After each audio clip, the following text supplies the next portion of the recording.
The John Birch Society considers communism only one arm of a master conspiracy in which socialist American insiders are plotting to establish world government, saying that former Secretary of State Alexander Haig and CIA Director William Casey are two of these master conspirators who are plotting to establish world government. Now, what do you say?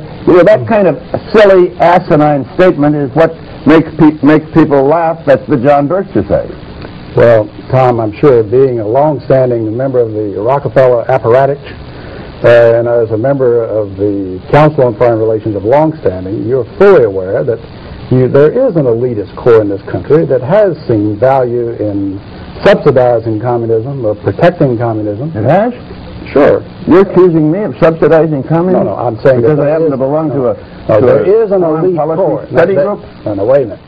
There is an elite core in this country that has dominated American society. Well, I'm not one of them. The Trilateral Commission. The Trilateral Commission, Council on Foreign Relations. State Department, I suppose. Well, let's face it, they've dominated the State Department for 40 years, and pretty much openly. All right, but what are they trying to do? Well, their objective is to try to bring about a gradual transition in our society, a dissolving of sovereignty, and a moving steadily to the left on the political spectrum. Well, who are they? The elitist groups that I mentioned, particularly key individuals and policymakers in the Council on Foreign Relations. Is the International Monetary Fund part of this?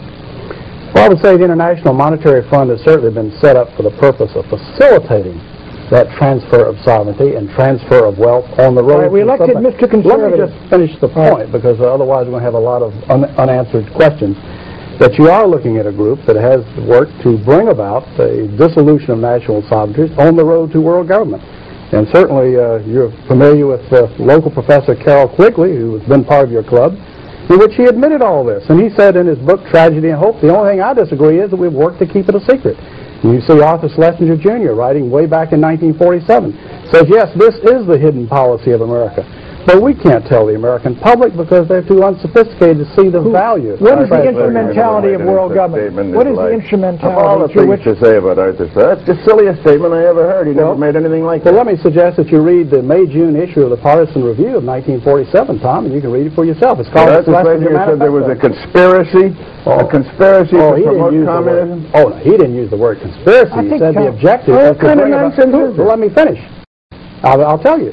He said that the objective, the secret policy, which we can't tell the American public because they're not sophisticated enough to see the value, is that through a steady result of erosion of new deals, we bring the American society steadily to the left, and through a sound concept of benign containment, we merge into the vital center of the socialist left.